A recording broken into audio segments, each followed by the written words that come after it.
between the two of them. The inside of Coates. Barker gets too heavily involved. And that's Whitehead and Coates.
Good evening and welcome to the VRRC League of Champions. My name is Steve Proudley and as always I'm joined by VRRC's very own Dave Marshall. Good evening, Dave.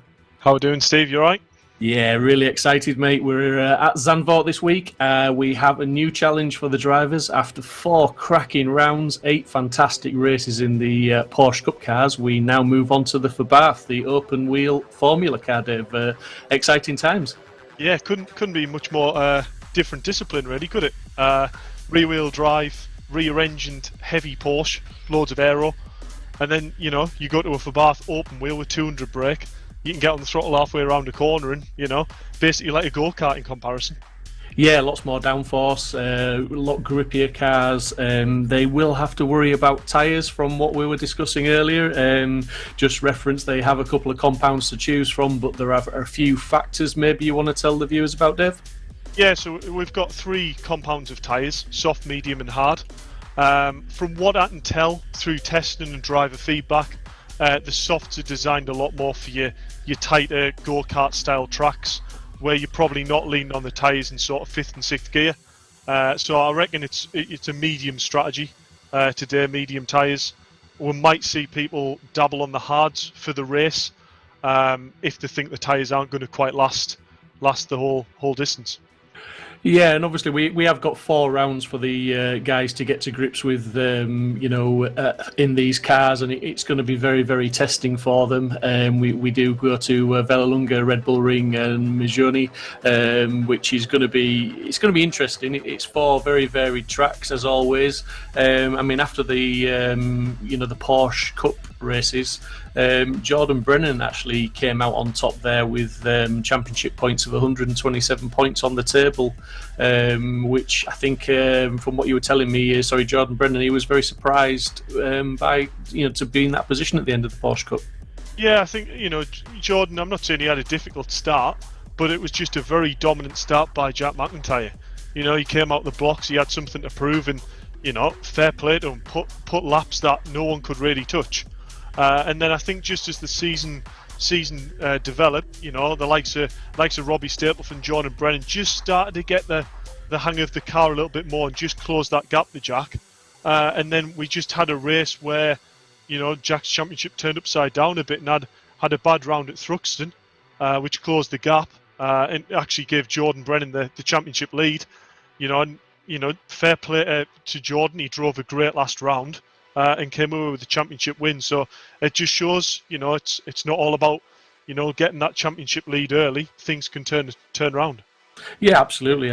We do have the Fabarths now starting 4 rounds for these cars. Then we go to Classic DTMs for another 4 rounds, and then we have the TT Cup to finish things off, but another 4 rounds. So that's a lot of races still to come. A lot of championship points. So obviously, it's all very, very far from over. But another driver that improved with time in the Porsche, isn't it? It'll be very interesting to see how he goes in these cars. Was Robbie Stapleford as well. He had some very, very strong finishes in those last rounds, as we just see the guys now have taken to the track, and qualifying has started. 14 minutes remaining on the clock. But yeah, Robbie Stapleford was a great improver in the Porsches, wasn't he, Dave? Yeah, Robbie's been a bit of a standout driver really in Porsche. He took on first round. He was relatively quick, and then got in touch with 1010's coaching, and did a few coaching sessions with myself. I'm not saying that I'm entirely thank for his success. He's a hell of a driver. Shows a lot of maturity in his driving, but we just helped him get that little bit more consistent and help him get up the grid. And it's a great finish for him in the championship. I think he's 1 point behind Jack in the overall. So yeah, he's kept things really close going in the next championships. Yeah, absolutely. And when a driver sort of seeks out some driver coaching, some help, it just shows commitment, doesn't it, from them? It's that they are trying to improve, and improve he certainly has.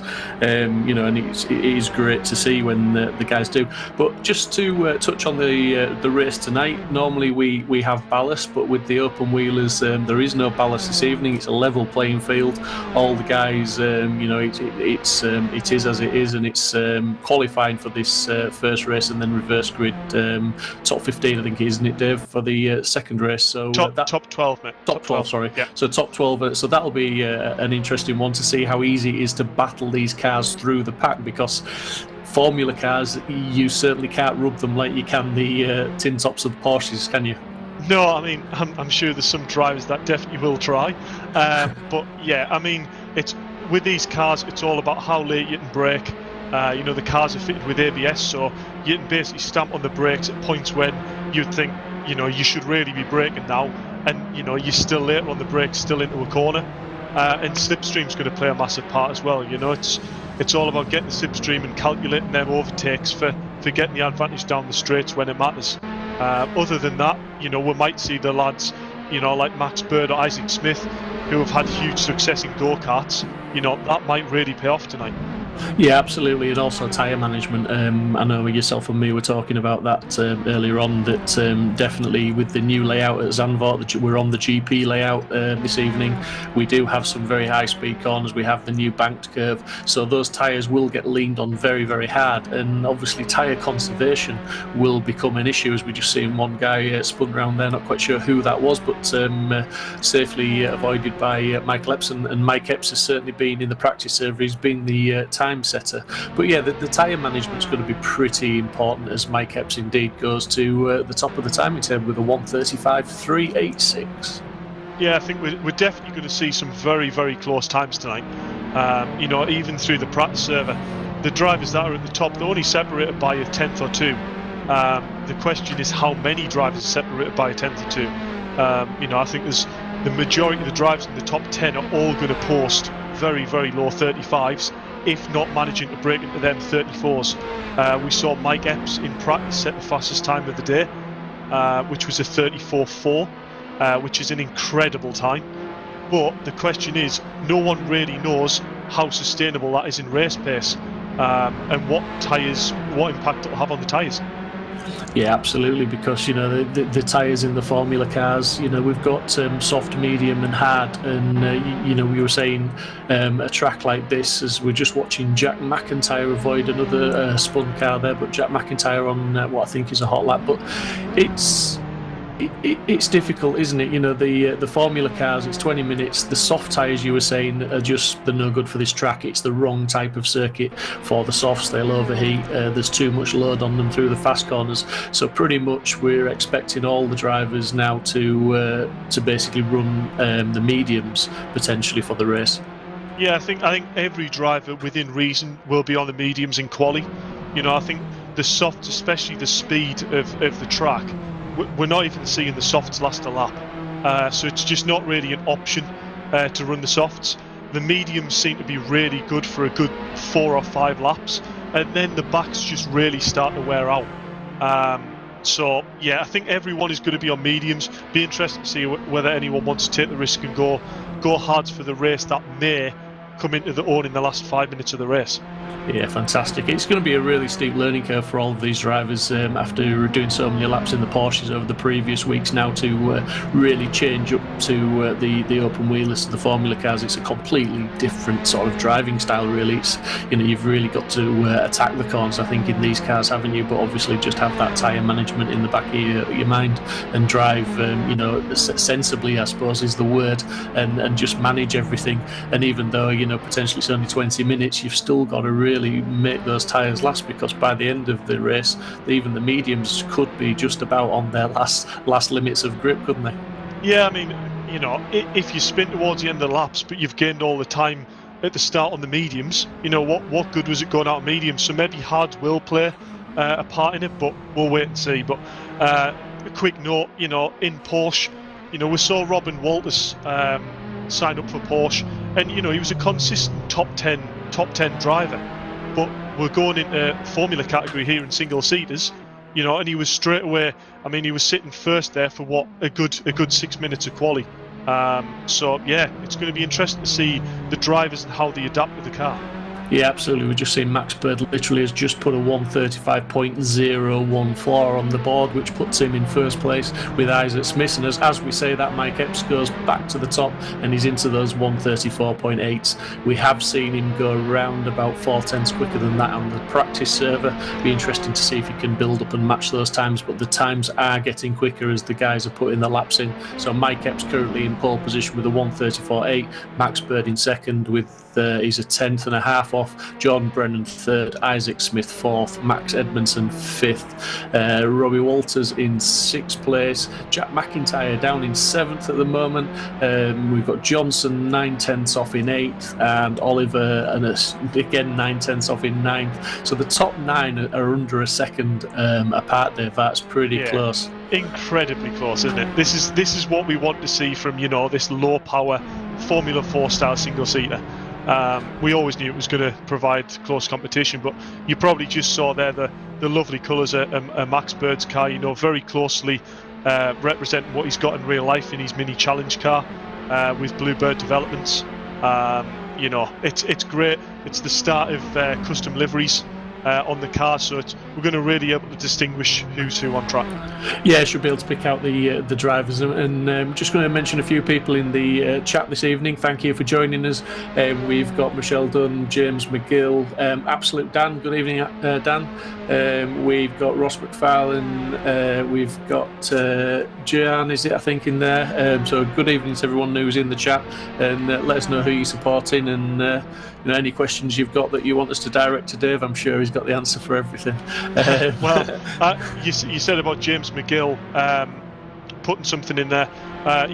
Go and follow him on Facebook and Instagram for V12 Media or his own profile. He does some fantastic motorsport photography, and he's getting into doing sim photography as well. So hopefully we'll see some really nice, good pictures after tonight's race. Yeah, always good to see and look forward to it. Just back to these cars, as Mike Epps has improved on his time again. He's a 1:34.7 now. Max Bird is just under 3/10 off him now. Robbie Stapleford up into third place again, just over 3/10 off. So the times are remaining pretty close. We're still down to that 9th place of a second off. In fact, 10th place now is just 1.06 off pole position time at the moment. So the top 10 all very, very close. Are these cars easier to drive, Dave, than the Porsche?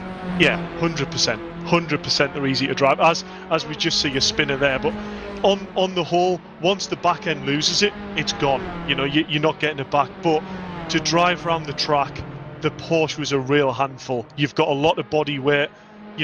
Even though you'd regard a Porsche race car as being relatively stiff, you don't know the meaning of stiff until you get in one of these single seaters. There's virtually no suspension. So any sort of curb hits, you can feel everything through the wheel. But yeah, compared to the Porsche, this is probably a better entry level sim race to enter if you fairly new to the sim world. Yes, I mean, what you're saying to us then is you put the Porsche Cups out there just to test the mettle of the guys, really, and they've all survived that. And is there any new drivers that have joined the ranks this evening? We've obviously got Mike Epps in there, who wasn't in the Porsches. I'm just looking down the list. Yeah, so we got Mike Epps, who was incredibly late to sign up. We're very privileged to have a ex-British touring car driver. He's done Renault Clio. You just have to look on his Instagram profile. He's a very, very successful real driver. And with the likes of COVID and funding, he's gone into the sim world and proven himself to be, just as fast there as well as real world. But yeah, we've got the likes of Tony Gallagher, who's just signed up tonight as well. Very, very minimal time in the car, so it's nice to see him getting a time on the board. Only 3 seconds off pole. That's definitely not something to be ashamed of. But yeah, on the whole, a lot of people that want to sort of do well in the league, that's followed on from the Porsche, so that they've signed up again for the Fabarth, and yeah, it's going to be an exciting one. Yeah, definitely. I mean, I jumped into the chat server earlier on this evening and had a quick chat with Mick Sutton. Now, Mick is a driver. I said to him, I've watched him do a couple of championships now, and in the Porsche Cups, he's not the quickest guy. He's developing, he's learning, but it just goes to show with racing against faster guys in a community like VRRC where it's all managed racing. We have stewarding. It's that everyone's there to help everyone. Mick Sutton he's becoming consistent and he's becoming quicker, and in his own words, he's enjoying the racing. And it's sort of you test yourself and you put yourself in with guys like this, and it's a good community to be part of. Everybody helps each other. Yeah, it'd be great to get Mick in an interview after one of these races. He's a real character, but yeah, great guy, and yeah, he's relatively new to the sim world, and it's incredibly daunting. Going down to first corner with 15 cars around you. You don't really know where to look. See Stapleford just into the barriers there, pushing a little bit too hard. Yeah, so that there's going to be one of the key places to watch in the race. It's very, very easy to push it too hard there around turn 3 and just run it onto the grass as we saw, and the cars are that low to the floor, the car just bottoms out and you lose all steering and brakes. So if anyone does that in the race, it's a bit of a sit and duck, and if they take anyone out or there's contact because of it, to be fair, there's nothing they can do to avoid it. Yeah, just looking at Jordan Brennan, who was quicker in his Sector 1 time, currently going around, and Jordan Brennan is only 100th of a second off that pole position time at the moment. So it'll be interesting to see what he can do now as he's sort of a good halfway around, coming to the final third of the lap now, last few corners, to see if he's managed to keep that time in hand and potentially put it on pole position. Yeah, it looks good to me this lap. If he can keep this together, is this a bit of a Jack McIntyre and putting it in on the last lap available? This will be good to see him go pole. But Mike Epps, what a time of 34.7 with probably about 3 hours in the seat. As we do see Jordan Brennan go pole, he'll be ecstatic about that. I mean, we haven't talked about the launch of these cars either. It's the same with the Porsche. It's a lot about clutch control and getting a good launch. So yeah, job's not done yet. No, absolutely not. It'll be an absolute dive to that first corner. As we see Mike Epps go top over Jordan. So there we go, 34.5. Jordan will be looking at that going, blinking like, how much more do I have to do? It's good to see. I mean, he's going to really factor in for some good racing, and we've only got 30 seconds of qualifying left. There's still a few guys left out on track. There's only 2 cars actually in the pits at the moment, but it's going to be good to see, because if they do manage to push each other, then the tyre wear is going to come into it, and it's going to be who manages to conserve any life in the tyres towards the end of the race, and who manages to defend well. In the Porsches, what we tend to find was that if the poleman or got away in clean air, they managed to pull a gap, didn't they? And they used to get away and leave the rest squabbling a little bit. Yeah, I don't know whether that's going to be the case in this championship. I would have said, unless if the lead car can pull a half-second gap going onto them straights, then a driver would be lapping 3 to 4 tenths off the lap of a pole guy. But with slipstream in the straight, see Robin Walters. Hopefully he'll get that back to the pits. But yeah, we can see the pole guy lapping 3 to 4 tenths behind the second guy. And because of slipstream, he just manages to hang on and keep the pressure on. It's all going to be about the slipstream, I think, round here. Yeah, absolutely. His qualifying is now over. The clock has struck 0, so we're just waiting for the last few cars to complete their laps. But it looks like all the front runners at the moment pretty much have done, although Mike Epps is still showing. Yeah, he's just crossed the line now, so he's in the pits and finished. Mike Epps is currently on that pole position with a 1:34.5, which is a pretty quick time, as Oliver's just coming over the line now to finish his lap. Doesn't look like there's any improvement from him in 9th place, but yeah, Mike Epps in first. Jordan Brennan will line up alongside him in second. Then we have Robbie Stapleford. Then we have Walters, Bird, Smith. Jack McIntyre down in 7th place. Maybe it's the change of car for him. Not quite sure, but we'll talk about that in a moment. Then we've got Edmondson in 8th, Oliver in 9th, Johnson 10th, Dorman in 11th, Sutton down in 12th, Fairclough 13th, Carroll in 14th, Gallagher 15th, and Lamy 16th. Pretty good showing from all the guys in qualifying to say it's the first round of this particular formula this evening, Dave. But yeah, Jack McIntyre down in 7th. Is that where you would have expected him in qualifying this week? I think Jack will probably accept himself that, single seater isn't classed as his forte. Previous experience in the race, and with him, we do a lot of closed cockpit, so things like GT racing, touring cars. Single seater is the adaptation that you have to do to go into single seater is massive. The aero, the speed. You just can't grasp how fast these corners can come at you and how late in the speed you can take the corners. So yeah, there's a lot to adapt to, but hence why Mike is probably, gone and put it on pole.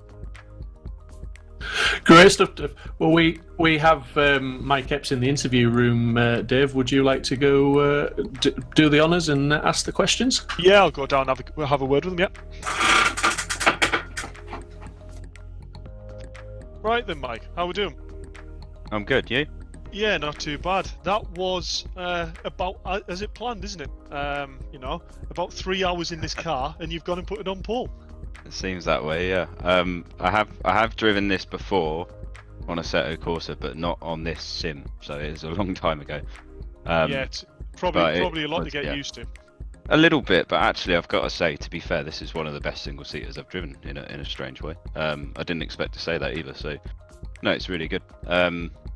Nearly didn't quite go to plan because I ran my fuel a bit too long for the first run, so I had like 0.8 of a lap left after my best time in my first fuel run, and because we have to come in the pits, so I just cruised in like 6th gear for a lap. Yeah, clutching all the way back.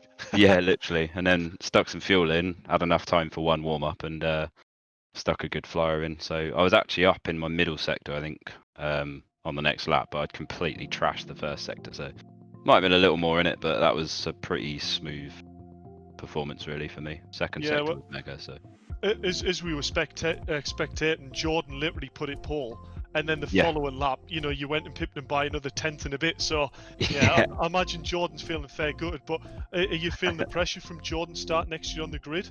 Well, yeah, I mean, I've done a couple starts out the pit lane, but I don't really know what the process is going to be, so I might lose it all on the line. Yeah, we'll find out when it's a proper, throw in the deep end sort of situation, so we'll see how it unfolds. And yeah, regardless, I'm at the front, so I'll have a good race with whoever I'm around. If I can check out and try and pull away, then great. If not, then it's more entertaining for everyone watching, isn't it? So. Oh, definitely. I mean, honestly, Mike, that's a really impressive drive. With the time you've had in the car, you've come on and, gone straight at the front on pole. So big respect there, and good luck for the race. And watch out for that slipstream, I think. Yeah. Cheers, man. Pretty much my whole racing career has been jumping in the car last second, so I'm kind of used to it. Yeah, cheers, mate. Good luck, Mike. Thank you, mate. Cheers. So Mike Epps there, sounding relatively calm, relatively relaxed, Dave, for the race. He knows he's done the best job he possibly can in qualifying now, and he's just got to get it off the line and into T1 in first place, and that'll be the big factor for him tonight. Yeah, I mean, he's a racer, isn't he? He's got the experience, he's got the mental side of, preparation for a race. So yeah, he's maybe a bit daunted on the fact he hasn't done many starts in the car, but he's going to really rely on his racecraft just to keep him clean, I think, in the first corner, and hopefully, it'll be as clean as it can be, as clean as it'll be. Yeah, absolutely. Just to explain, we're just on the line now, but just to explain to everybody, Dave is also potentially driving the safety car this evening during the race. So if Dave has to disappear, then we know we've got a full course yellow with a safety car on tracks. So we're looks like we're lining up with not too long to go. Interesting to see what tactics will be, because Jordan Brennan obviously is looking at this as a whole championship, and with his main rival Jack McIntyre down in 7th, he's got a chance tonight to start pulling some points while he's currently in the lead of the championship. Yeah, he does massively. It's going to be a case of, he'll be looking at Jack down in P7, but the reverse grid with the reverse 12. It's anyone's guess what the strategy with Jack is. You can see, I say he doesn't have the pace. He's probably only like four tenths off Jordan. So I mean, it's not a lot really. But he might be thinking slightly more in strategy and getting the reverse. But yeah, Jordan will be definitely think I'm slightly stronger in this championship at the moment than Jack, and wanting to open up any points he can. Yeah, absolutely. So we need a championship drive from Jordan this evening just to score points. But again, Robbie Stapleford hasn't done himself any harm. He's right up there and looking to score some good points. So it'll be interesting to see how these opening laps sort of pan out for the drivers, and especially turn 1. See if they can get through there nice and clean, and then just file away for the lap, and then just see what goes as the lights are about to come on, and we are about to go racing at Zandvoort for what is round 5 of the League of Champions, but round 1 of the Fabarth Cup. So let's see, lights are on and we are racing. Off they go. So Mike gets away from the line relatively clean, although Jordan has managed to pull up alongside him, and it's looking like Mike was defending there slightly, but he's gone back out to a more traditional line and left the inside. And is that indeed Jordan that's got the inside and got away? Oh, that was a very, very, very good catch by Robbie Stapleford there to keep that out of the gravel. Incredibly clean start, if I'm honest. Absolutely, and Jordan Brennan's done what he needed to do, and he's beat Mike off the line and got away in that first place. Now he'll be looking to get his head down, so we're seeing them all filing through what is turn 3, single file there, looking to get a good run down the back of the track now. Just watching Oliver come through, but yeah, Brennan, Epps, Bird, Smith and Stapleford. Stapleford's lost out slightly on that start. Jack McIntyre's managed to move up to 6th place, I believe, up from 7th, so he's making a little bit of progress, got a good start. But yeah, everything looking relatively clean, dare I say, at this moment. Yeah, I mean, I don't want to curse it, but I think it's the first time we're not going to have a safety car on the start of a race. So that's a really good showing from the lads. You saw how twitchy them cars were off the line. Yeah, phenomenal, really, isn't it? Yeah, be absolutely. Just be really good driving. It'd just be interesting now to see how the management works out in the race. Will Jordan Brennan just how hard will he push? He's opening up a lead now by a tenth or so. Every few corners, it's now sort of over half a second. Although looks very close on track, half a second. Any racing driver will tell you is breathing space, albeit not very much, but it is breathing space. Max Bird in third place, Isaac Smith 4th, Robbie Stapleford 5th, Jack McIntyre still in that 6th place, but pushing. As we're just looking at Mick Sutton, who's just taken an excursion off the track. No damage, I don't think, just rejoined there safely. They'll just be running on dirty tyres for a few corners. Yeah, so as we saw there where Mick Sutton went off, it's just to point out that last corner, that inside curb, it's almost just a bit too aggressive for these cars. So we just see a little bit of the bottoming out as they go around that second to last corner. And I think that's what's happened there with Mick. He's just bottomed the car out and the car's just pushed a little bit wide into the gravel. Yeah, two guys who are fighting against each other in the championship. Just looking at Robbie Stapleford, who's got Jack McIntyre right up behind him. We're on board with Jack now, just pushing. And in the Formula cars, you don't get much closer than that, do you? Because these cars will suffer with that aero wash. Even though the Formula 4s, it'll still affect them big time, I would think. Does it, Dave? Yeah, so that's something we haven't really talked about there. You can see how far Jack's here. He's probably a car to half a car behind to behind Robbie, and you saw just round that 5th gear corner. It's probably not to do with car setup. It's just the fact of this turbulent air that the car in front's generating is just unsettling Jack's car behind. So he can't follow quite on the same line at the same speed. He's just getting a little bit more wash mid corner. So that's why we're going to see it slightly harder to follow through the corners. But then, as you see, when we go down the straight, he'll really close back up to Robbie going into turn 1. Yeah, absolutely. And just some comments in the chat. We've got Jeff Edmondson, go Max Edmondson. We've got Steve Haley, my favourite track ever. I think that's a sarcastic comment from Steve, who absolutely hates Zandvoort. One of my favourites. Is it sarcasm, that, is it? It is, mate. It is, yeah. It's one of my favourites. As we're looking now at Epps trying to put a move on Brennan, these two have really got their heads down and they have gapped the rest of the field by 1.5 seconds. But Epps is not letting Brennan get away. He's really found his groove and he's pulled that 0.5 second back, and he's now pushing Brennan and making him work for it. Hopefully they're not going to work too hard and destroy their tyres in the early parts of this race. Yeah, and look who's in third place. Max Bird, he's just sitting there. It would be nice for him to just get a little bit further forward and possibly get into that slipstream. But yeah, Max Bird's there. If anything happens, he's going to pounce. Yeah, definitely, and we've seen that before. We saw that in the Porsches. There are a few, the drivers use their heads. They're not just all about push and attack. Sometimes it is safer just to sit back, just to monitor what's going on in front of you, especially in a race where tyre management is critical, and it is a bit of an unknown for some of them. I think some of them will have run race distances and they will have tested, but very much so in anger, it's a different situation from a test. So it's very much see how that goes. We're looking at Epps and Brennan now, and Brennan is having to drive really defensively, which is going to start costing them time if they're not careful. Yeah, Mike is looking very, very racy here, isn't he? He's looking for any opportunity to try and get past here, but this is where we might see it. If Mike can get a good run out here, I don't really see how Jordan's going to defend this going into turn 1. No, absolutely not. Max Bird has closed that gap down. He was 1.5 seconds behind them, and now he's less than 1 second back. So he's closing in now. And look at the slipstream there for McIntyre on Stapleford as well, as they go 2 by 2 into turn 1. Stapleford has got the inside line and will defend it as long as McIntyre can't cut back, but he hasn't. He's hung him out to drive. But no, just being informed, Mike Epps has disconnected from the server. That's really bad luck on his first outing, having a really strong showing and what looked to be shaping up to a fantastic battle with Brennan for P1. That is a huge shame. You saw there, going into turn 1, it looked like the move was just about to happen. And then, as you said, it looks like he's had a tech issue and he appeared in the pit. So these things do happen. Maybe a slight disconnection on his side. That's a big shame to see. Absolutely. Well, hopefully he's all sorted and he can take to the grid for race 2.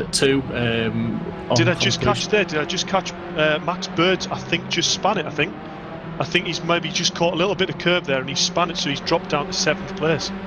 Which has promoted Stapleford into 3rd, McIntyre up to 4th, Oliver 5th and Walters 6th, but still currently out leading with 3 seconds of breathing space is Jordan Brennan now from Isaac Smith.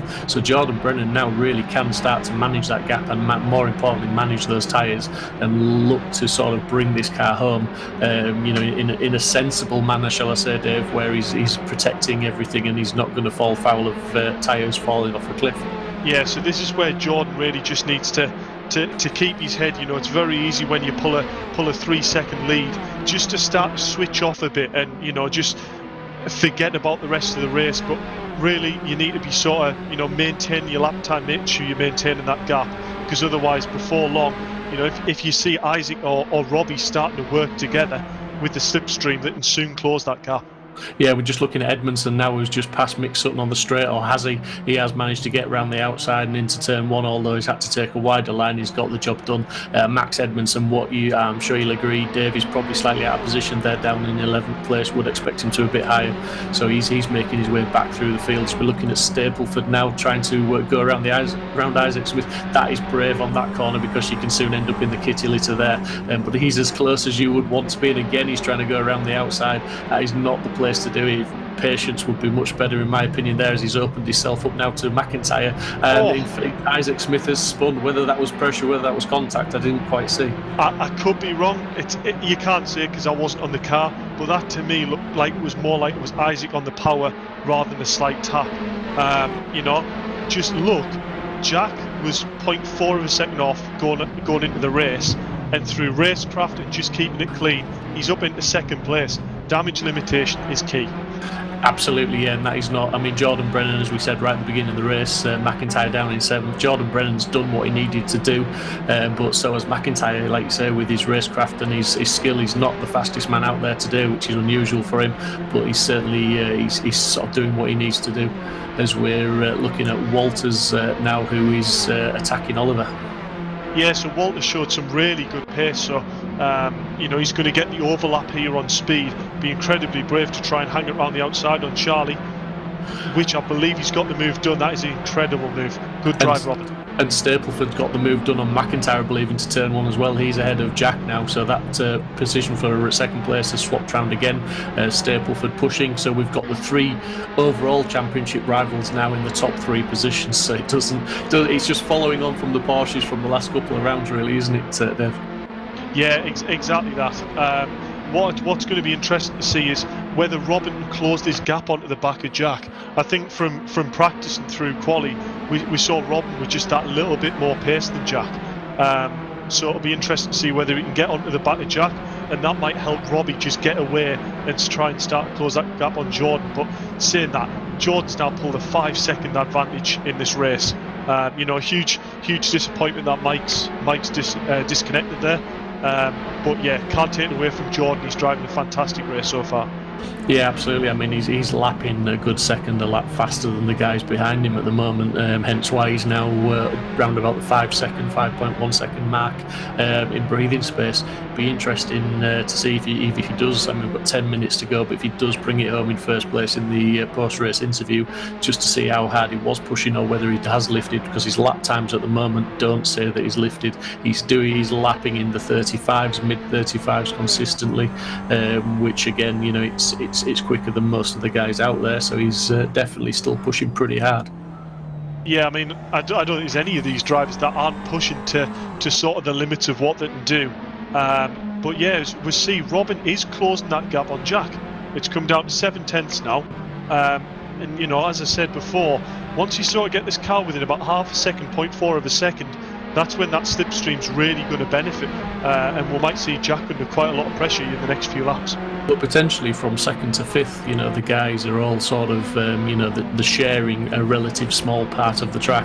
They're all within a second of each other. So as you say, that slipstream, once it starts to take effect on each and every one of them, we could soon have a 3 and 4 car battle for that sort of P3 and P2 place, and it could get very, very interesting in the latter stages of this race, as we are sort of now over halfway through. We have now got 9 minutes and a lap to go, as we just seen Isaac Smith and Johnson and Dorman have gone up. So Max Bird's had another issue where he's lost a couple of positions there.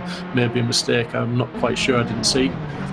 Yeah, I mean, he's dropped down there. Maybe this is the sign that, what are we, 10 minutes into the race? 10 minutes, probably 5 or 6 laps now. We might just start to see their back tyres really just starting to drop off. I think this race is definitely not over yet. It could get very interesting. Yeah, absolutely not. And it's not going to be an easy track on the tyres with the high-speed corners, as we see that Stapleford is pretty much maintaining that steady gap between himself and McIntyre, as they both put in decent laps on that last lap. They've set their fastest times with 35.7s respectively, each of them, so they are pushing absolutely flat out. So like you say, it'll be interesting to see if anyone's tyres do fall off and if there are any opportunities towards the back end of this race, i.e. the last 3 or 4 minutes, as we just see a car parked up at the side there. But yeah, definitely, and Oliver hasn't given up on Walters. He's half a second behind Walters, who has just dropped a little bit now to McIntyre. He's 1.1 off McIntyre in 3rd place. But Brennan, he's lost a little bit of time on that last lap, Dave. He's in first place still, obviously, but the gap is now down to 4 seconds. So has Jordan Brennan made a mistake, or is he just analysing the gap and he's just thinking, I just need to ease off a little bit, lift a bit, maybe not quite as much as he has? The gap is still 4 seconds, but that's a lot of time to lose in one lap. Yeah, I think it was me that made the mistake there. I had my mic on mute. It's a case of, I was just saying myself, Robbie Stapleford's just starting to close that gap to Jordan.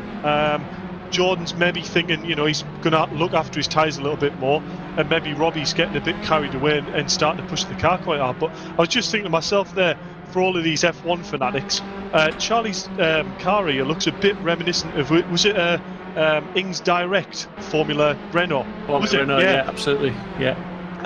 Yeah, just a little fun F1 nerdy fact there. Yeah, absolutely. We love some nerdy facts, Dave. It's just you're not normally the man to deliver nerdy facts, but yeah, we'll take them. No, us two Northerners are probably more used to talking about flat caps and cups of tea. But as we just see there, is that Isaac Smith just getting a bit of a door bang there from Johnson? Johnson, yeah, just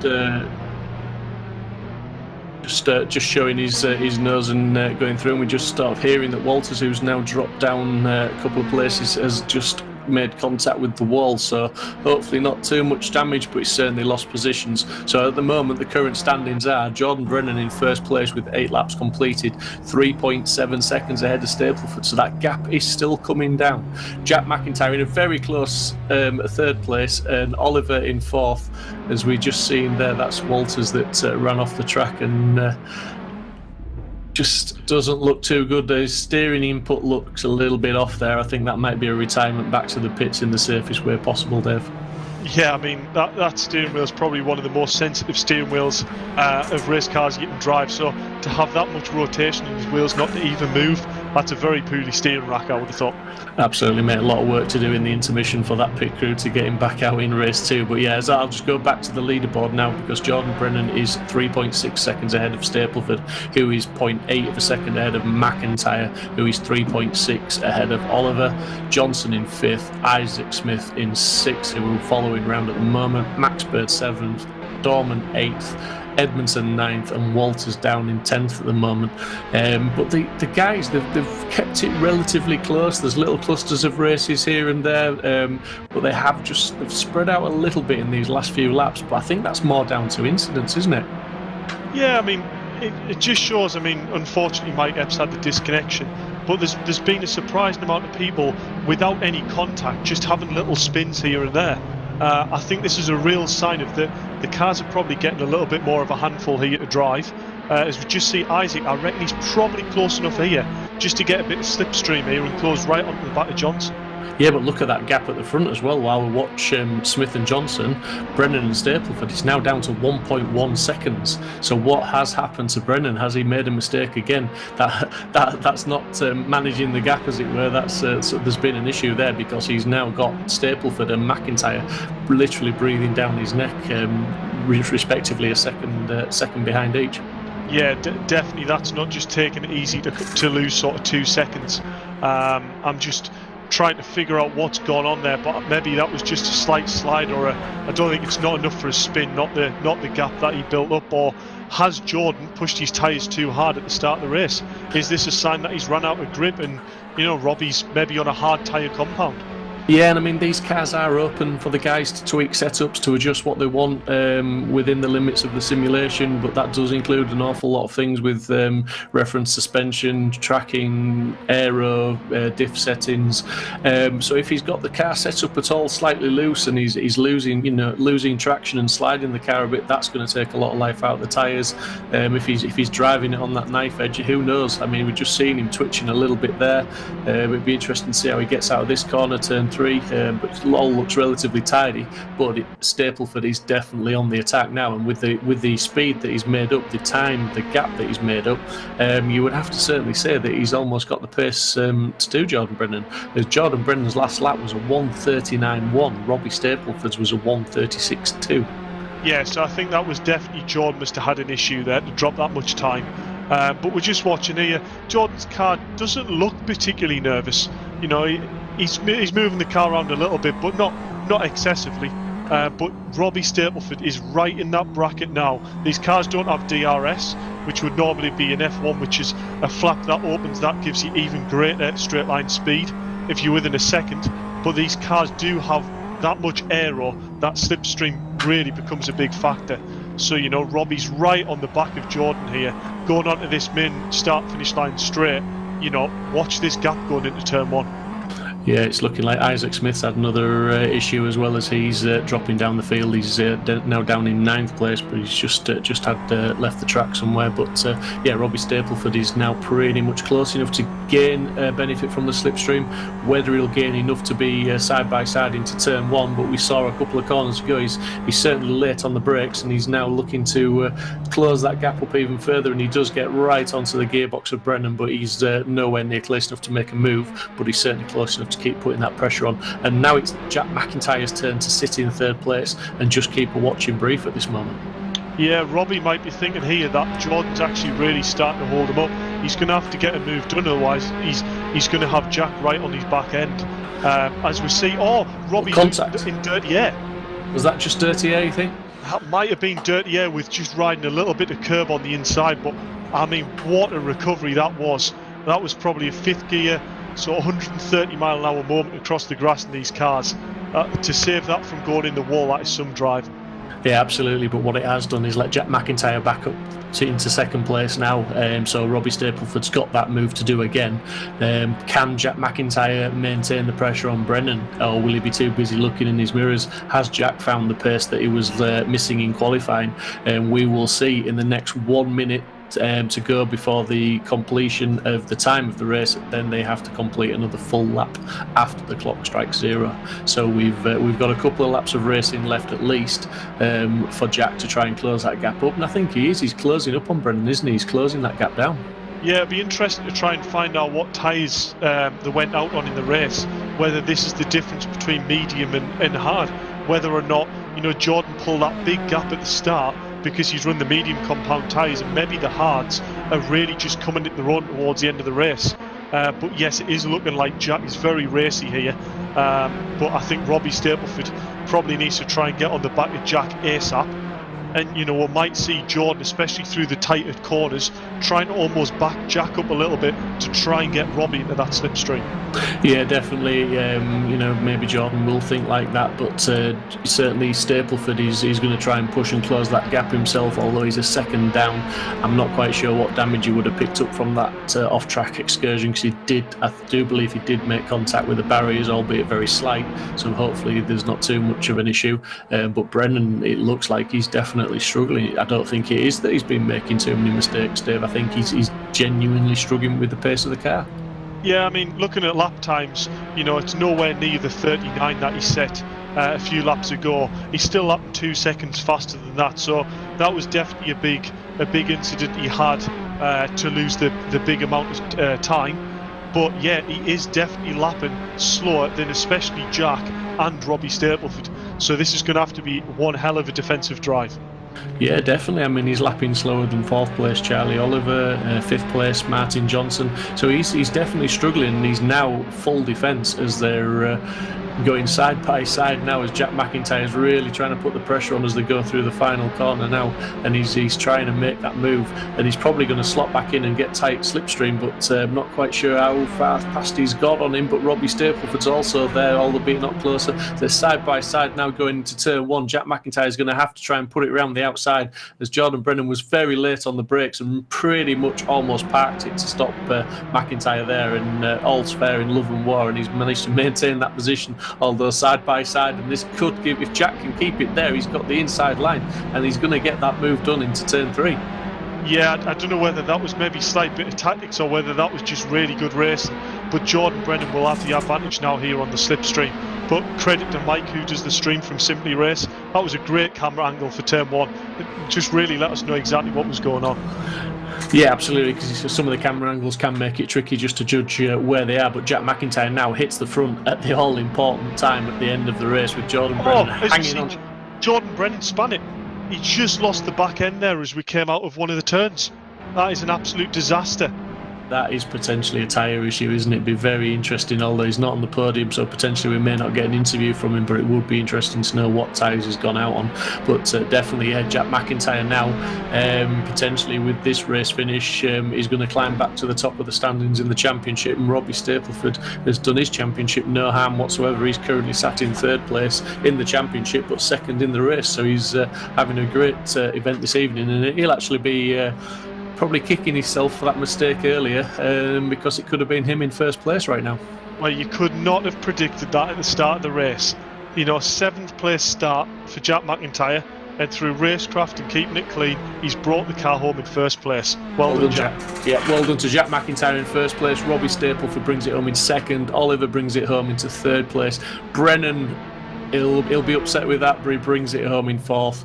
Johnson in 5th. It's looking like Max Edmondson is going to potentially bring it home in 6th place, as we see. There he goes over the line. That's a really good finish for Max Edmondson, that actually, because I think in the early start of the race, I believe I saw him down in sort of 14th, 15th place. So to bring it home in 6th, that's quite a good throwback there for Max. Yeah, absolutely. So Max Edmondson 6th, Dorman in 7th, Bird in 8th. He's had a few issues during the race. Smith in 9th, Carroll 10th, and it's looking like Sutton's going to bring it home in 11th, Lamy 12th. Gallagher will be 13th and Walters 14th, Fairclough 15th, and then we've got Mike Epps down in 16th.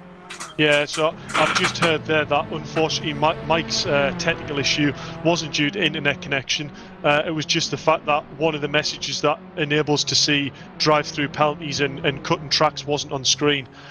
So maybe he just got a slight jump on the line and had to serve a drive-through, but because the message wasn't on screen and he didn't do the drive-through, he then got disqualified and put in the pit lane after 3 laps. So unfortunate for Mike, but I'm sure he'll come back fighting. Yeah, absolutely. So Jack McIntyre, just to repeat, 1st place, Robbie Stapleford 2nd, Charlie Oliver in 3rd place, Jordan Brennan disappointed, but still a fair result, 4th place, Martin Johnson 5th, Max Edmondson 6th, Andy Dorman 7th, Max Bird 8th, Isaac Smith 9th, Andy Carroll rounds out the top 10, Mick Sutton 11th, Paul Army 12th, Tony Gallagher 13th, Robin Walters 14th, Will Fairclough 15th, Mike Epson 16th after that unfortunate disqualification, as we've just heard from Dave there. So yeah, top 12 reverse grid for race 2 coming very shortly. But I think first of all, Dave, there's some guys want to talk to us in the interview room. Yeah, we'll pop down there and give them a chat. I'll let you lead, buddy. I'll follow you down. No bother. Well, who do we start with here? Probably go to our 3rd place finisher, Charlie Oliver. As we noticed, your car reminiscent of a Renault Ings Direct F1 car. But yeah, impressive drive to bring it home in 3rd. The car's obviously suiting you a lot better than the Porsches. Thanks, Dave. Yeah, it was a difficult race. I had some damage actually. I picked up a little bit, just touched the wall, so it didn't feel quite right for the second half. Yeah, I'm actually surprised to be on the podium, but it's good, and the car, it doesn't look too bad, right? Yeah, I mean, it's a great looking car, that, isn't it? So you've got the Veloce driving, who's Cat Impey's esports team there. It's good to see you representing them. But yeah, how did you find the car after sort of the 10 minutes? I mean, I presume you were running on the mediums, but are you noticing a big tyre drop off? Yeah, big thanks to Veloce, to Kat, Mike Epps as well as with them, and to Yanni de Prins as well for the some help with the setup. But yeah, the main thing is with the medium, after about 15 minutes or so, the rears are just dead. And I think a couple of people in front dropped it, a couple behind dropped it, just getting on the power. So it's a very difficult balance to have between doing a quick lap time and looking after the rears. Oh well, I think you did a great job to get through the field, and you had a slight excursion into the wall, but the majority you kept it clean, and it's a good solid finish to bring it home in 3rd. Thanks a lot, Dave. Hopefully we can be back on podium next one. Yeah, good luck, mate. Cheers, buddy. And on to 2nd place, Robbie Stapleford. That they look difficult to race. If I'm honest, they look very difficult. How did you find it? Well, got a good start and then ran a bit wide at the first corner, and then just started to make my way through, and then Brennan made a mistake and then got behind Brennan, and then once I got behind Brennan, the rear tyre started to go, and then coming down the back straight into the quick right-hander, I just lost it, and then I thought I was going to hit the wall and that would be race over, but luckily I didn't and carried on. So yeah, we saw that. I didn't know whether it was a collision there with Jordan, or was it just the dirty air and you just caught a little bit of curb on the inside. It was enough to throw the car sideways at probably 130. I didn't make no collision. It was just dirty air, I think, and just took too much curb and then just turned a bit too much and just lost the rear. So Yeah, well, you'll probably hear me giving you the credit for what a save that was. I thought that was definitely wall bounce. You did an extremely good job to keep that out the wall. Well done, Rob. Yeah, start practicing with you. Constantly go sideways. Yeah, we do like a good mark too. Spot on, Robbie. Good race result. Thank you. No what? And on to our very, very surprising race winner, Jack Mack from 7th on the grid. No one's more surprised than me. That was bonkers. I don't really know what happened. If I'm honest, I couldn't tell you anything that happened in the last 20 minutes. Apart from Robbie's brilliant save, I thought he was in the wall there. I almost stopped on the track because I didn't know where he was going to go, and then he just magically kept going. So that was brilliant. But yeah, I mean, it was definitely reminiscent of a certain Max Verstappen, where he managed to keep it out of the walls by just hitting brakes and lifting off and throwing the wheel certain ways.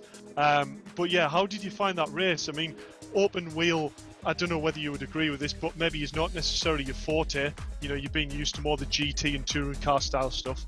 But how was it to actually race wheel to wheel in these? Because I would find it very daunting. yeah, it's terrifying.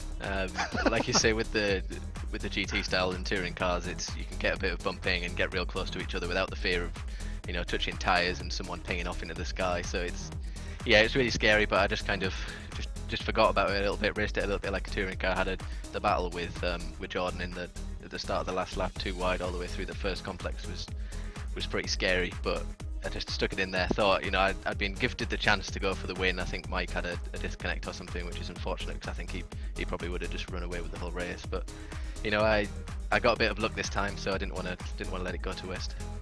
Yeah, we did actually see the Mike Epps disconnection, unfortunately, but he's shown himself to have some serious pace straight away. I mean, he's not starting too far off behind you, or are you just looking straight forward for this race? I think I need to focus a little bit more on the whole season. I think last time around in the Porsches, I was focusing on race by race and just trying to get the best result. I wasn't really looking at the big picture, and I think that's probably what cost me in the end. So, just hoping for a clean race, get eight scores on the board, then we'll see where we are. Oh well, it's a great finish, that, Jack. Good start the season. I'll let you go and get your head in it, and good luck for the race. Yeah, good luck, Cheers, Jack. mate, thank you. Cheers, Steve. Very surprised, Jack McIntyre there, and Robbie Stapleford as well. The podium guys all did a fantastic job there, but we are lining up now for the race 2, which is the top 12 reverse grid. So Jack McIntyre, Robbie Stapleford and Charlie Oliver now will find themselves in the midst of the pack, and it'll be very, very interesting to see how they manage to, if at all, fight their way through these formula cars, Dave. Yeah, I would not like to be in Jack's position right now. I know I said that for the last round of the Porsche, but for me, there's nothing more nervous than 3 cars going into turn 1, open wheels, any chance for wheel-to-wheel contact. It's just, it's not a nice place to be, that. It's not, is it? And as Jack said there, he's going to try and focus more on the championship, so maybe he's going to be, not that he doesn't anyway, but taking a more controlled approach, shall we say, maybe a sit back a little bit more. I mean, in that first race, when he was sat in 3rd place, we did see him sit back, but it certainly paid off and he got the win there, so it will be interesting to see what he does, as we are now just waiting for the lights. They are going on, so we will hold them full reds, and it will be lights out and away we go. Looking like it's a clean start so far, running down 3 wide into turn 1. Jack McIntyre already getting into the middle of the pack as they go 2 by 2 now, currently into turn 1, all looking pretty clean and all fair and square through turn 1, filing through very, very close. Like you say, it's a scary place to be in the middle of that pack, Dave. I was just going to say that. I was going to say it's an incredibly good clean start, but I think I'm going to have to jump in because that is definitely a safety car. Yeah, okay, Dave, we'll let you get to the safety car, mate, and slow them all up, and let's get the restart underway as we just watching the cars now take back to the track, and the guys will get the message now. Once Dave's gone to that safety car, he will over Discord tell all the drivers it's a safety car issue. As we can see now, they're all lifting off the powers. They will start to weave to try and keep some of the heat in the tyres now, as they literally follow each other around in single file, waiting to pick up the safety car, and then we'll get this race back underway. Potentially, usually it's around about 1 lap behind the safety car, and then the leader, who is currently at the moment Mick Sutton, will get us back underway racing. So yeah, very, very interesting. A new discipline for a lot of these drivers tonight. Race 1 was a very, very clean start, but obviously race 2, just a little bit of contact there, and as we saw, it was very, very close in the middle of the pack, and a little bit too close at times, and we saw, I think there was around about 3 cars there all off. Hopefully not too much damage, but what the safety car does now is it will give them time to close back up, get back onto the end of the pack. We will then get racing underway, and it should then just be a clean race to the checkered flag, as we see the safety car just waiting to collect them up now at the end of the start-finish straight on the entry to turn 1. I expect Dave will take them round just for that one lap, as we are now on board with Mick Sutton, and he's just slowing the pack back down again now, and it's up to Mick now to control the restart at the point when the safety car goes in. Obviously, ideally, he will, once we're about 2/3 of the way around, allow enough time. They'll slow the pack up to get that safety car out of the way. Dave will take the safety car in, and Mick just needs to leave himself enough of a gap so that he can floor it at the time of his choosing. He's in full control of this restart, and we saw the safety car have major impacts at restarts in the Porsche Cup races. A couple of drivers really took full advantage of it and managed to gap the rest of the field by really acing the restart. So it'll be interesting to see how Mick manages this one. Mick is one of the newer drivers to VRRC, although he's taken part in a couple of championships so far. He's the driver I was talking about earlier, who has made a lot of improvements, and just through consistency, just putting a lot of practice in. He's still not the fastest driver on the track, but he's getting more and more consistent, and at this moment in time he finds himself at the front of 16 cars on the track, 15 of them all behind him. So he's now following Dave, who's in that safety car, and he's now, you can see, he's just letting the safety car pull away a little bit. He's really going to be focusing now, and this is the point where he really wants to let that car get away from him a little bit, and so he can really nail it round this final corner. We are now coming into the final corner, and I would expect Mick to start to floor it anytime soon. He's created that gap. The safety car is going to be going in, and I believe Mick is flooring it now, and the restart is underway, and the guys are getting away. Has Mick got any sort of a gap? It looks like he's got a very small gap, but he's going to have to potentially defend down into turn 1 as the cars start to weave and start to show the nose. Looks like Isaac Smith was going to try and dive down the inside, but thought better of it as Mick Sutton closed the door, and it's looking like a relatively clean restart, and there's a couple of them going side by side through turn 1, but they're all following through fairly nicely, fairly clean and pretty tidy. That good restart from Mick Sutton, though, defended well from Isaac Smith and did a cracking job, although he's coming under massive pressure at the moment from Isaac Smith, but did a really good job on the restart. Well done to Mick Sutton there. You can take a breath now, Steve. I'm back on the driving seat. Take a breath, think I need a pint, mate. I tell you what, that is nerve-wracking, driving that and knowing that I'm going to have to come in here, commentate, and I was thinking, do not spin this.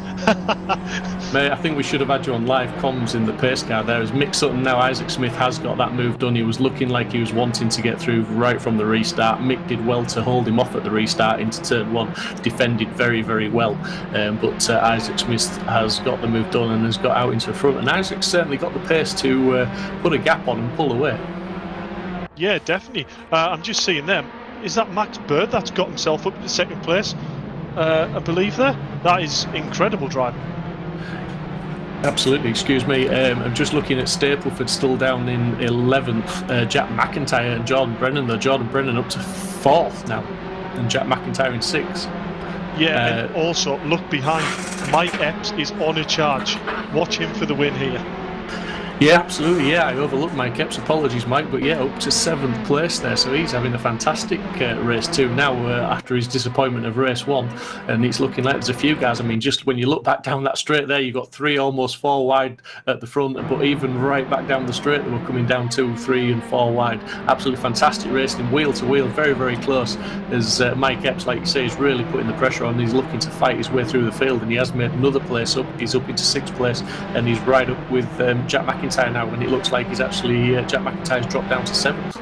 Yeah, so we just see them here behind Mick Sutton. You know, this must be terrifying for Mick. You know, you got Mike Epps Jack, as we're seeing there, the my grass. God, with the Mike Epps over the curb on the inside there, trying to get past. Mick's not making this easy for them. Absolutely not. I mean, Mike was almost on full send there, but I do think he just had to lift off a little bit as he almost got four wheels onto the grass. But he's certainly, you know, Mick. I was talking while we were following you around in the safety car. I was just talking about Mick's improvement and his consistency. And one thing he's showing is he can defend. Yeah. I mean, look at this. You wouldn't think this is someone that's new to the sim world. I mean, I know his son George, you know, has had a very good break in the mini challenge. Oh, as we just see Mick there, just slightly outbraking himself. That's just allowed Mike to get through. But look at the gap that Jordan's managed to pull because of Mick's defending. Mike's going to have his head down here. Yeah, he's going to have his head down, but it'd be interesting again to see what happens with the tyres, as we saw that, you know, the tyres are an issue, and Jordan in the first race was really struggling with the tyres towards. But I would say he only had 2/3 where he wasn't struggling. The last sort of 4 or 5 laps he was struggling, wasn't he? Yeah, I mean, we heard from Charlie there that it's really the last sort of 5 minutes that there's no rear tyres left.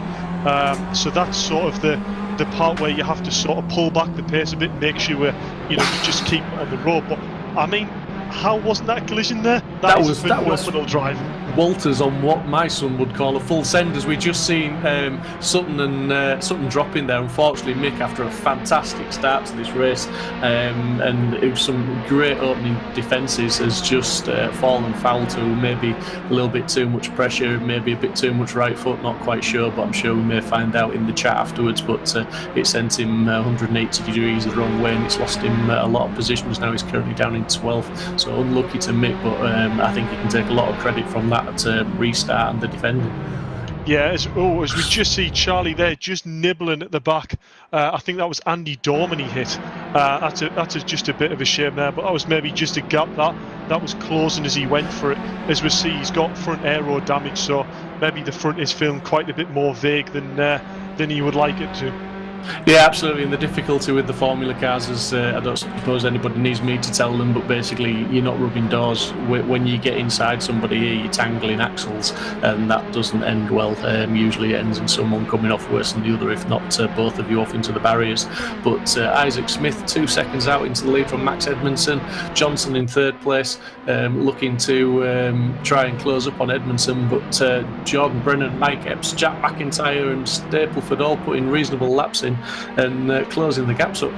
Yeah, it's worth saying Martin Johnson was another newcomer to the VRRC Championships, going into the Porsches, and he came in being friends with Robin Walters, and both of them said they're struggling with the car slightly, them being relatively new to the whole championship sort of thing. But I mean, there's no denying here he's definitely got the grasp of this car. Yeah, absolutely, and it's impressive, to be honest. The boys right through the field, it looks, you can tell they've been putting the hours in, they've been putting the practice in, many laps done, working on setups. A little birdie told me that you're responsible for some of the base setups, Dave, that are out there, but definitely they're showing a lot of skill in these cars, and it is, don't get, make no mistake, transition from a Porsche Cup to one of these cars, it's a big transition to make. Yeah, so just to explain, as part of 1010s, we sell base setups for these cars that you can buy for, the Tatus or the Porsche, for instance, last season. So you pay a fee for the setup, but then with a further fee, you can top it up and get a full lesson. That helps turn that base setup into a more bespoke, tuned for you sort of setup. So there's probably a good 8 drivers on this grid that are running with what was my base setup, and it's proven to be a good base to work from, and it's proven to be a very level playing field. Yeah, absolutely. I mean, the boys are all putting in pretty good laps at the moment. The front 3, last lap was low 36.2 from Smith, 36.1 Edmondson, 36.1 from Johnson. But Jordan Brennan, he's done a 35.8. Mike Epps 35.5, Jack McIntyre 35.7. So those 3 cars behind are running quite a few tenths quicker than those 3 cars up front. So the gap's going to get smaller and smaller, and we're going to see some on-track battling very, very soon if they can survive the aero wash. Yeah, so we might just be seeing here, without doubt, Mike Epps is on fire. He's pushing hard. But we may be seeing here Jack McIntyre just sort of using that slipstream to hang on and, you know, do what he did in the first race. Just keep it consistent, keep it together, and just keep driving up, and who knows where he'll finish. Yeah, and I'm going to mention Robbie Stapleford as well. He was in the 35s as well with his last lap, and even Robin Walters in 8th was a 36 dead. So the top 8 are pretty much they're on it. They're putting the lap times in, but we've got 3-4 standout drivers at the moment who are in the 35s, and it's not the front 3. So there's going to be a battle very, very soon, I think, and it's going to involve all of those cars on screen at this time. Yeah, I'm just watching the timing here. I'm just wondering whether Mike Epps is close enough this lap to get Martin Johnson into turn 1. I'd imagine he's definitely going to have a look. In fact, he's already side by side, so that's going to answer my question. He got a fantastic run out of that last corner. You could see that he couldn't sit there any longer. He needed to pull out, and he's got that move done as they enter the braking zone now, and he's up into 3rd place. A great move and well planned out, fantastic racecraft, and that was set up a couple of corners before that last turn. Although it has to be said, Johnson's still trying to stuff it back up the inside, and he's spun. Maybe just lost the back end there, but that's promoted Brennan to 4th place, McIntyre to 5th, Stapleford to 6th as Johnson carries on dropping down the field, unfortunately. I'm gutted for Martin there. That was just a case of, you know, feeling the pressure, a very tight track. You've got Mike Epps one side, Jordan the other, and I think he just got a little bit right foot happy there and just lost the back end into the wall. And unfortunately, these cars in the wall, it's quite big damage aero-wise. You know, they're quite impacting around corners, but more so in a straight line. It just kills your top speed. So real shame for Martin there. But to be fair, he's still holding a solid 7th place behind Robbie at the moment. Yeah, I mean, the driving style of any of these open wheeler formula cars is you've got to really push them in the corners, and you've got to have that aero working, you've got to have it intact. But if you do push that a little bit too hard on the right foot and you just, you know, you're hooking it up, you can break traction, and once you've broken traction, it's a sort of a hang on and wait and see what happens. But and also if you've got any aero damage, then obviously you can't do the first point mentioned, which is push really hard into the corners, because they do respond well to being pushed hard, these cars, and you've really got to use that aero to the benefit, and the harder you push, the better they go. Yeah, look at Mike Epps again. That second to last corner, just get the drive out and look at the slipstream.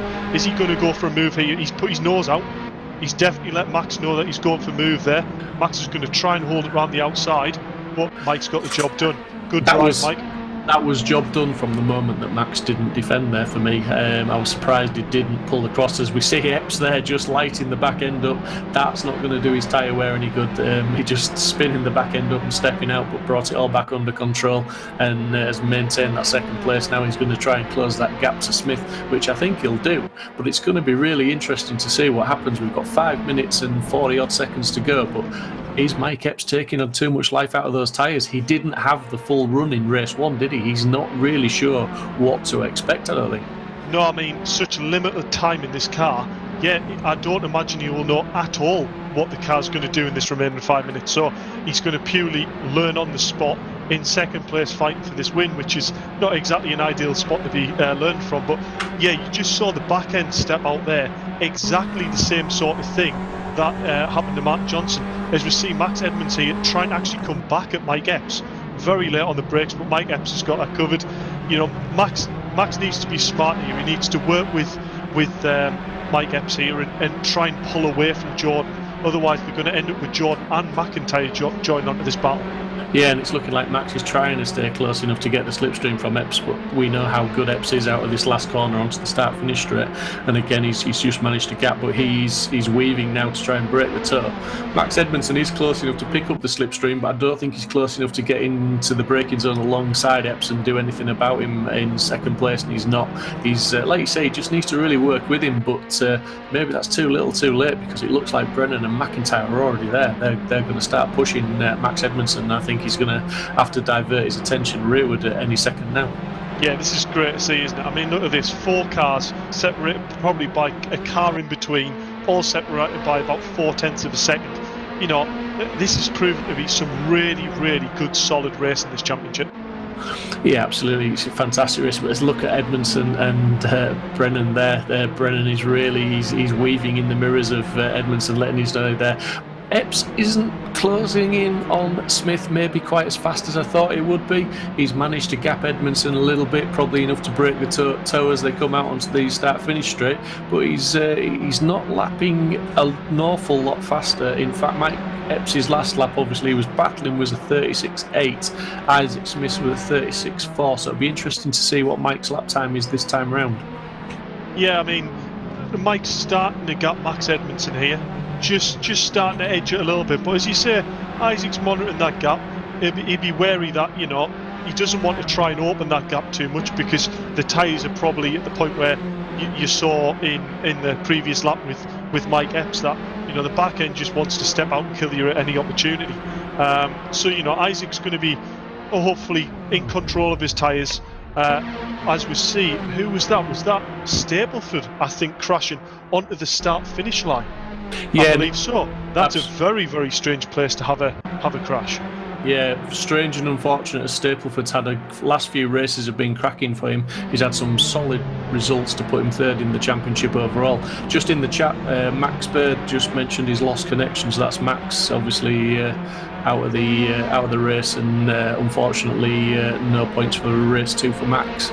But Isaac Smith, could be that if, shall I say, when Mike Epps catches him, he might have taken too much out of his tyres, as we've just seen Edmondson and McIntyre going wheel to wheel there, and it looks like Edmondson just hanging on to fourth place, although Jack's not given up on him yet, and we know how tenacious Jack can be, and he's certainly putting Max under a lot of pressure right now, and he's keeping him very, very honest, and he's I think it's a matter of time, isn't it, before he's past Max.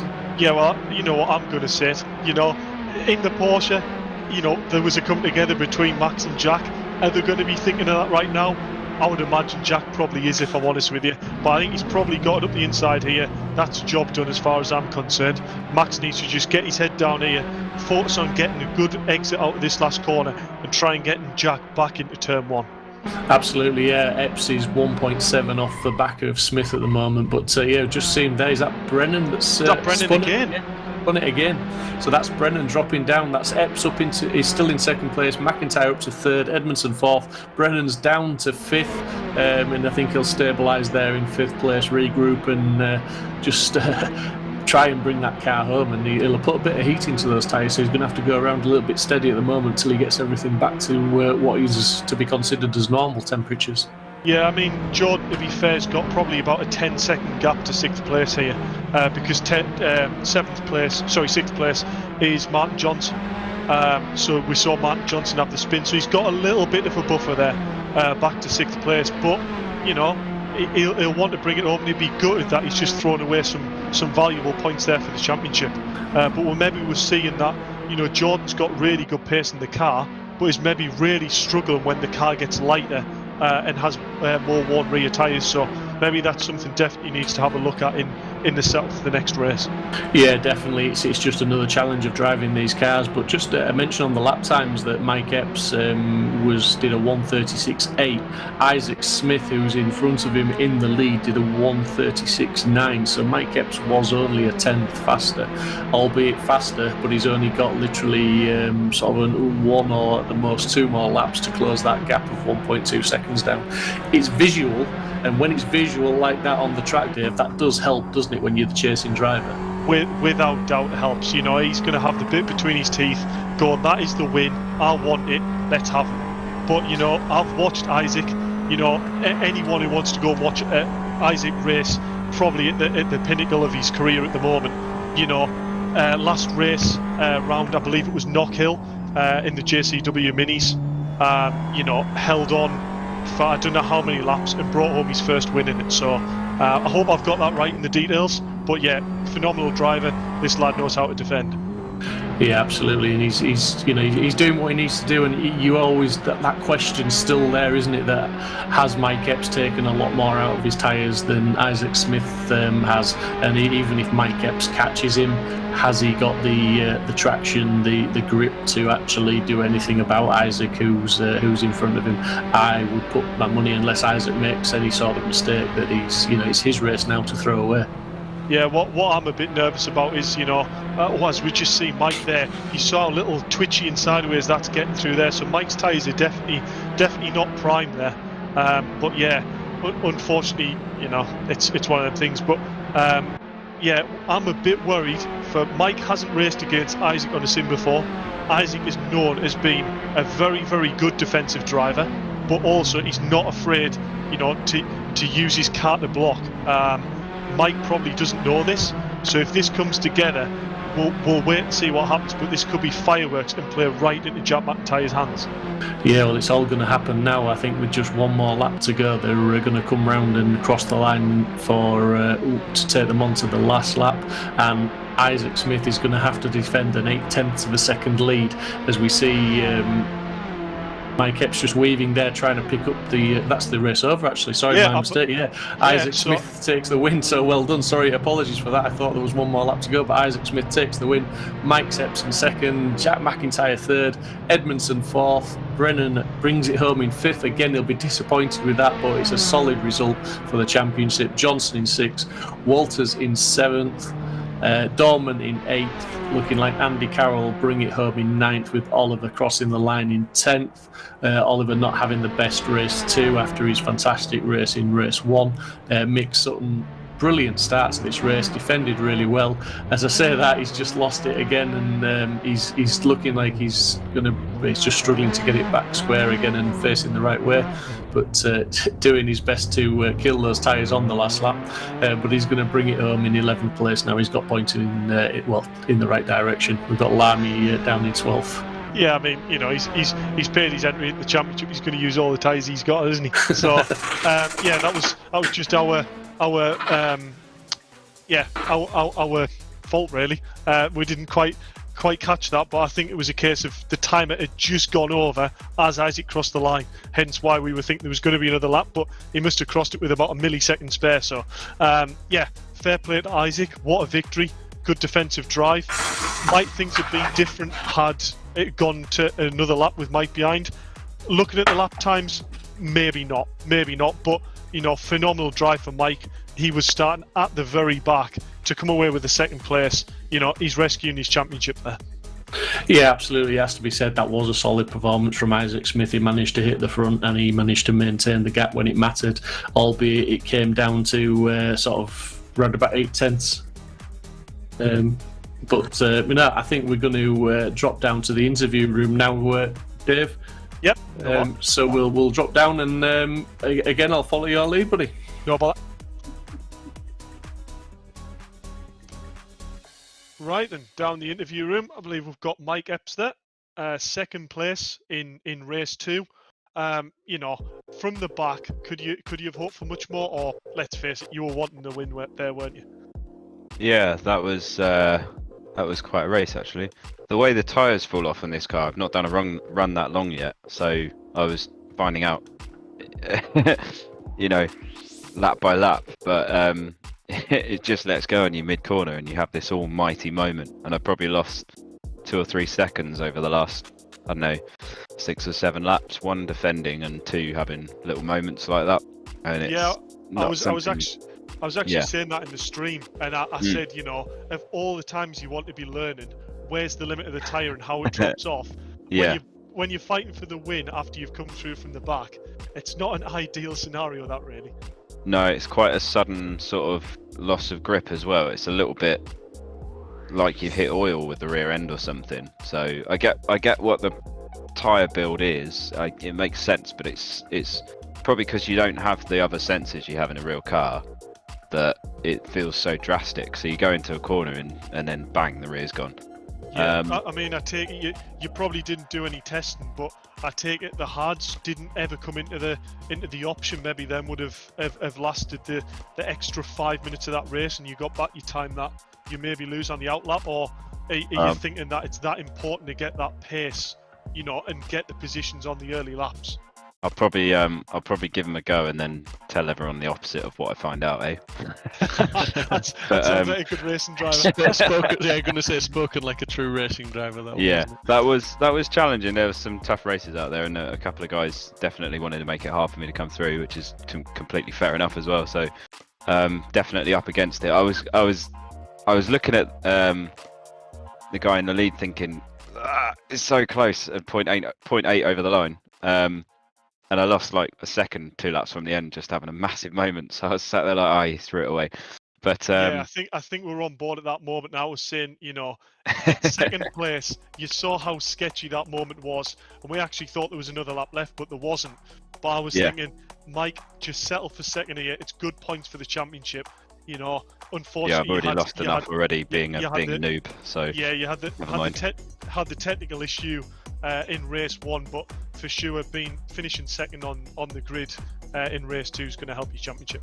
Yeah, So, exactly. Weirdly, I got a jump start in race 1, so I must have either triggered something on the line, because I actually lost the place. So I was sat there like, oh, it's double negative here, and there was an app that I was supposed to have that I didn't, that was telling me to come in, and so I found out over the line. Watching, quite you'll see abruptly, back on the so. stream here. We're just watching your incredible attempt at an overtake on Mick Sutton as you go across the curb in 5th gear. Oh yeah, All around wheels the off the left. Yeah, that's it. Yeah, I was hoping. watch back. Yeah, definitely. I was hoping. I wasn't sure. I think there's a slight difference in what I see on my screen to other people on their screen sometimes, with, you know, internet being how it is. So whilst I had a small overlap on mine, it is a sim race. So I was sat there thinking, oh, I hope he gives me room, and I don't think he wanted to, and so I was sat there like, he's not going to give you room. No. no, he definitely didn't give me room. So I was sat there like, okay, maybe I should have waited, but I wanted to get it done before that, right? Because otherwise you're stuck for like most of the rest of the lap, and that could be the difference sometimes between getting to the front and not. So, like you say, it's the real experience that sort of keys you to do things like that. Maybe let me down today, but there we are. Yeah. Well, honestly, Mike, what a start to your championship. I know the race 1 was a disappointment, but, you know, polling, qualifying, you know, I think you had a fastest lap in there and a second place finish in race 2. You know, you can't be too disheartened with that. So mega start. You've definitely put your stamp on this championship. Yeah, definitely. I'll stay now and crack on with the next one and see if I can put together a more mistake-free effort for the next one with a bit of preparation. Just get the right things downloaded would be a good start, wouldn't it? Well, some of that might be my fault. My apologies, Mike. No, it's okay. I think in the melee of all the different random apps you use, I think I just missed one off the list, and it turned out to be the one that was the stone in the radiator. So yeah, there we go. That's how it goes. Never mind. Solid effort, Mike. Yeah, Cheers, well, mate. Good fun. Great first time out. Cheers, guys. Thank you. Right, we'll move on to 3rd place on the grid. Jack McIntyre yet again on the podium in a car that he said he didn't have pace in. You're proving it wrong. I bet he says he wasn't expecting that as well. Yeah, I bet he does. I bet he does. Took the words out of my mouth, Steve. Yeah, I mean, to be fair, I still don't feel like I've got the pace to be running up the front, but I think what I did have was good tyres by the end of the race. Big shout out to our old mate Ross McFarlane, Dave. He helped me out a little bit before that race with the setup, so I think that probably wouldn't have happened without him. I think a lot of the issues that everyone else was having with the tyres wasn't really there for me. I was looking after them as much as I could and just getting it round. So that's interesting. So I mean, you don't want to give away tactics, but we can't see on screen, and there's nothing on the tyre. But I take it you're still running mediums rather than the hard compound. I was running one of the 3 available. Oh, right, okay. I mean, that is the sign of someone in the first round of the championship keeping cards very close to the chest, but rightly so, Jack. Solid effort, 3rd place, and I would have thought championship lead at the moment. Yeah, I mean, yeah, I hope so. That was a dream night considering how practice has been going. I was pretty not really looking forward to it, if I was honest, based on the pace I've had in practice. But you know, it just shows what can happen if you just keep your nose clean and keep the tyres good. So yeah, on to the next round. Hopefully it'll go a little bit better in terms of pace and hopefully the results. Yeah, shaping up to be a great championship. Look forward to Jack. Yeah, well done, buddy. And on to our race winner, Isaac Smith. Hello, hello. There he is. As we see there, your lovely Heaton Shop Island car going past in the blue and gold. Yeah, phenomenal drive. Kept it clean, pulled out the lead, didn't feel under pressure, brought it home. What more is there to say? Yeah, there's not much more to it than that. Really, I got it in the front and just looked after the tyres, to be honest. It was... Yeah, I mean, there's a lot... There's a lot of Mike. drivers here saying that the tyres are really struggling towards sort of particularly the last 5 minutes. How are you dealing with the tyres? Yeah, that's a big issue. My car I had set up for qualifying, really, so it lasted about 5 laps, and then by the end I had 0 tyre wear on 3 tyres, so I was in a bit of a predicament, but it came through okay. Yeah, I mean, looking at your lap times, that's an incredible effort. If your tyre wear was really that bad, you know, to come away with, you know, a win after 3 tyres have basically gone the distance, that's a really impressive drive. Yeah, well, I was mostly worried about the tyres going, to be honest. It was...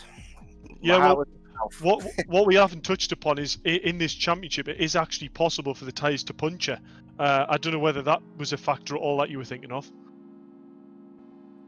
Yeah, well, obviously, with it being so low on the tyre wear, and if you get a slight lock-up, you're really going to push the tyres to a delamination. So I just kept my head down, and luckily we came through. Oh well, I think championship-wise, it's put you in a really good position in the championship overall. So we'll look forward to seeing how you manage next round and quality drive there, Isaac. Yeah, thank you, Dave. I'd like to thank Riggs, Heating Shop, and Rob Butler for letting me use his sim today. Yeah, he's a top guy, Rob. He'll help you out at any opportunity. Definitely. Well done, Isaac. Great race, mate, and well done for hanging on for the win. And yeah, brilliant drive. Thank you. I think that just about concludes the interviews, Dave. Fantastic first race for the Formula R Baths there. Some close racing, some dramas, some tyre issues, some spinning issues, some drive-through penalty issues. It had a safety car issue. It had a little bit of everything, didn't it? Yeah, I mean, I think it's for me, it's been a pleasant surprise to seeing how racy these cars actually are. You know, it's always a worry with it being open wheel, you know, the contact model and, you know, what's going to happen if a car hits another one. But I think it's fair to say that that's really proven itself to be great racing so far. Yeah, I think it's a fantastic series to follow the Porsches on. The Porsches provided some great racing, and from those 2 races tonight, I think we're going to have another 3 rounds of fantastic racing coming up very, very soon. And you know, the guys have probably learned a lot from tyre wear tonight, and they'll all be going away and working on their setups and trying to find Jack McIntyre's secret that he's obviously not going to give away. Oh yeah, he's keeping them close, isn't he? I tried to get it out of him, you heard us, but he wasn't giving anything away.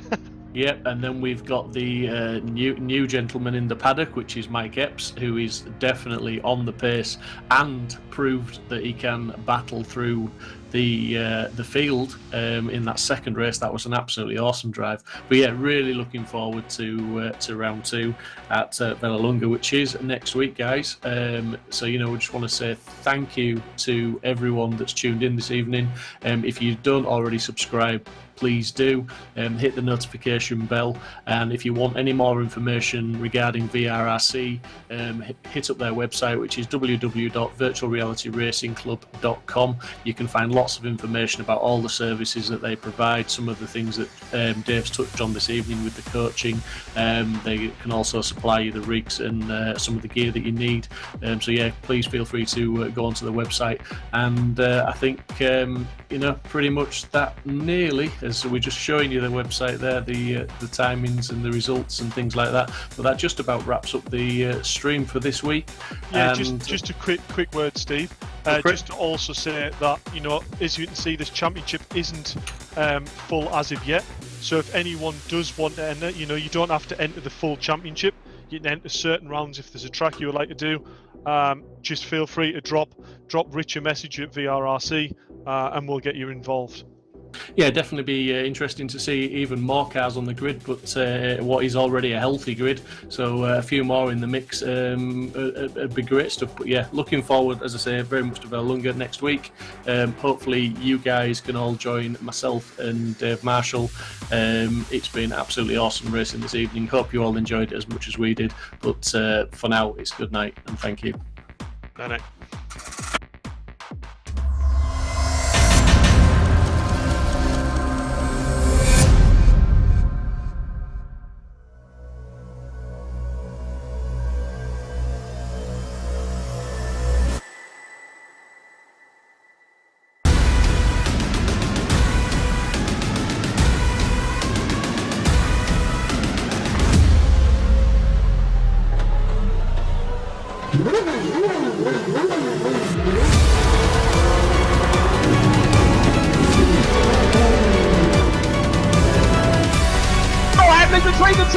the inside of Coates. Barker gets too heavily involved. And that's Whitehead and Coates.